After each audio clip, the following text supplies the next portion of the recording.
A woman shared her first switch after marrying a narcissist. This man was not the way he was until she said I do. And this is just the beginning of their honeymoon, and she has started seeing the kind of person he is. So let's watch our video to the end, and I'll be back at the end of the video. This is the first red flag that I got from my narcissistic ex-husband when we first got married.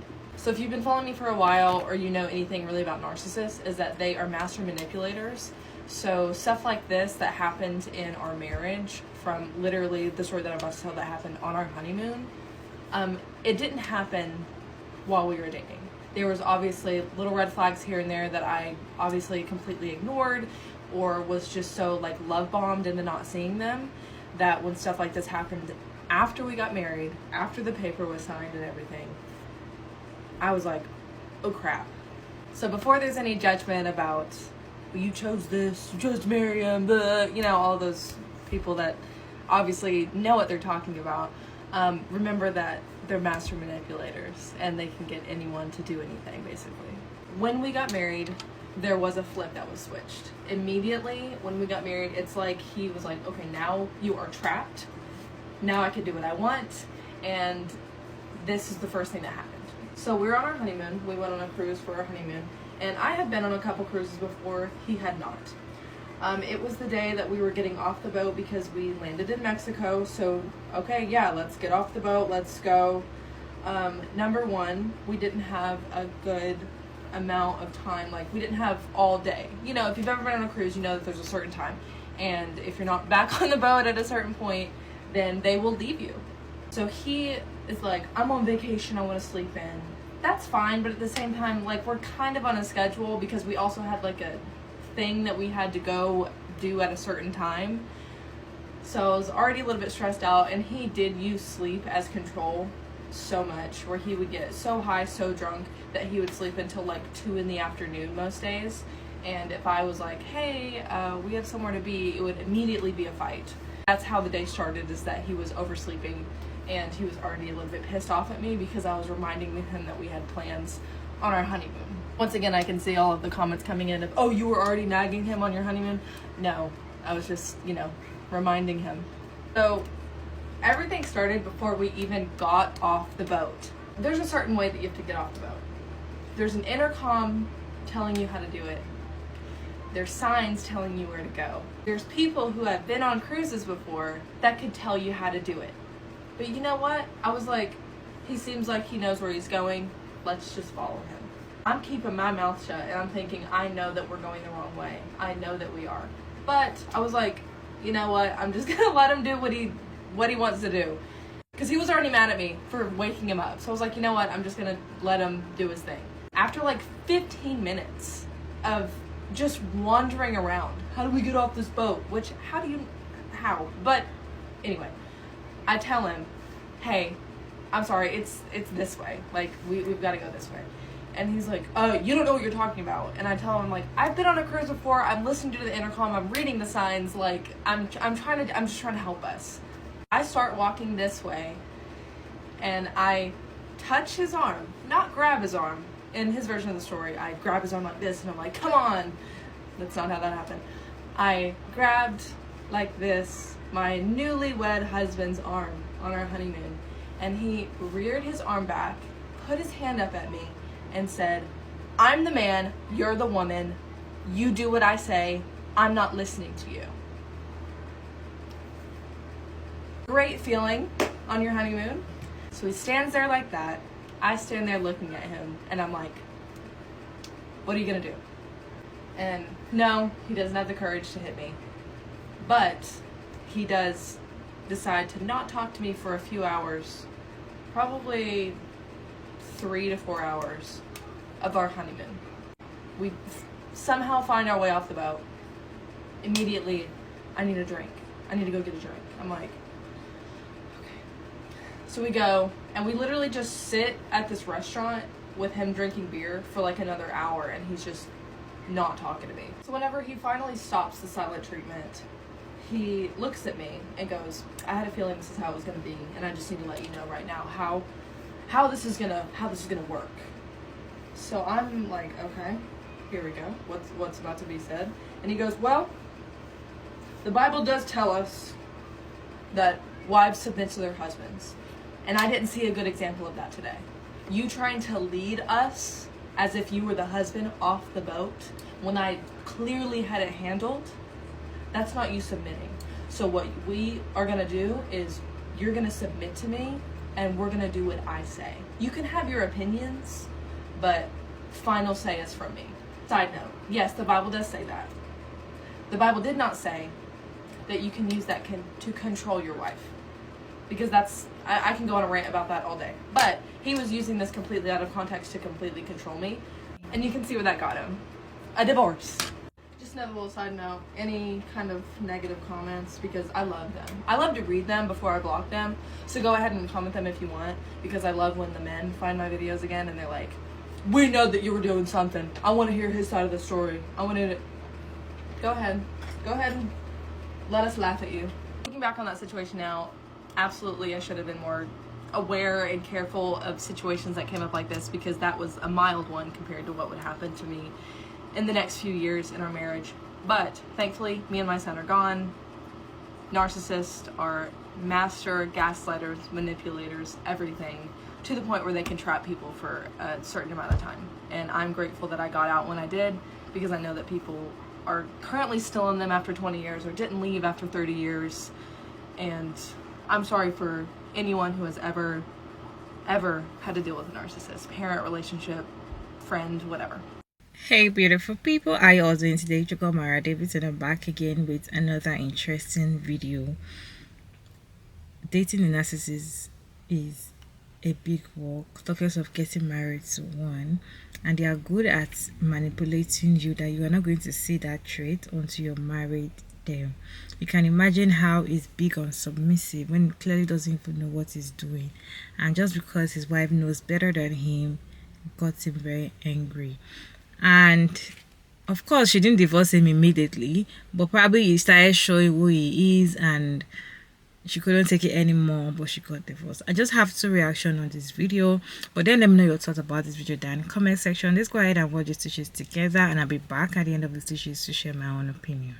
When we got married, there was a flip that was switched. So she says after they were married, a flip switched and the abuse began. And this is actually incredibly common and well documented, and echoed in her comments. We were together for 5 years before we got married. When I tell you the day we got married, the switch flipped, it's just insane. 4 years of dating, no signs, honeymoon, all the red flags. The day I got married, 3 hours into it, I knew I was in trouble. Before that, everything was perfect.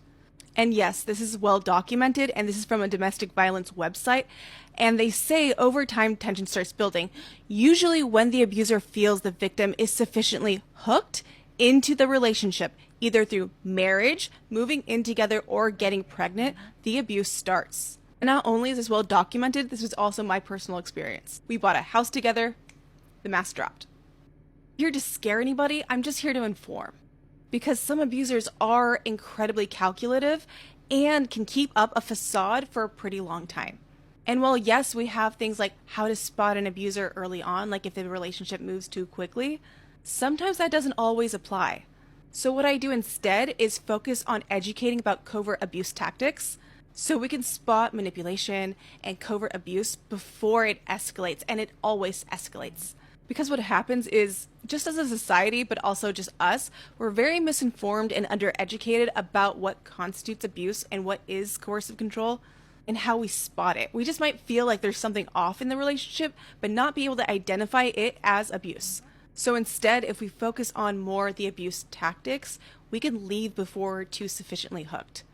And that's what she did. Although they just got married, she was like, nope, I'm out of here. Really smart, because otherwise that could be years of hurt. This is the first red flag that I got from my narcissistic ex-husband when we first got married. Go watch that video she made. There was one little segment in there where she talked about sleeping all the time. And I found it because I was scrolling through the comments and I saw someone else say, mine slept all the time too. I had no idea that was a form of manipulation. Let me tell you, sleeping all the time.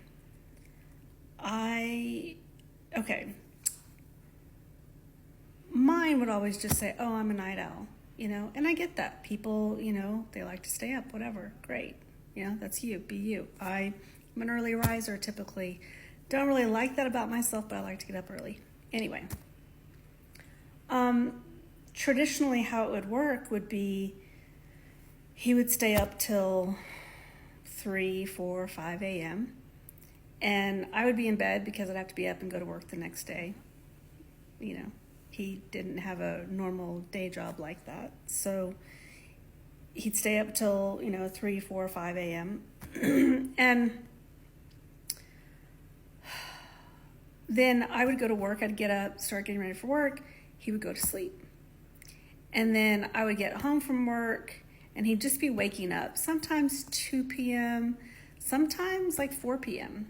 And so really what that meant was after I'm done with work, that really gave us really 2 to 3 hours before I was like getting ready for bed to go to bed. So if we wanted to go out and do anything, go have dinner, anything, spend quality time together, it was that little short window of time, right?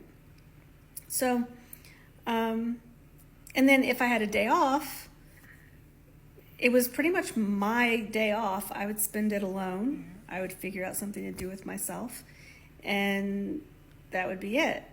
And I got to a point where I just got exhausted with trying to express, I want to spend time with you, basically, and not getting any reciprocation for that. Just because there was never I want to spend time with you. No, that was never clearly stated. It was like, oh yeah, well, we'll do this, we'll do that, but it never happened.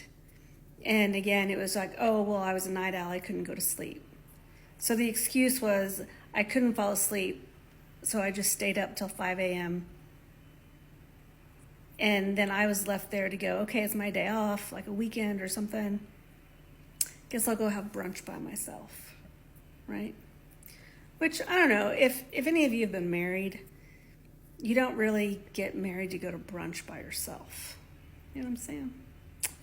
And yeah, anyway, I had no idea either that was a form of manipulation.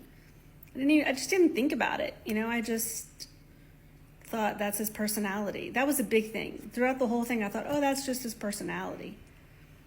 And now that I'm seeing other people talk about their experiences, I'm like, maybe it was manipulation, because we never spent time together.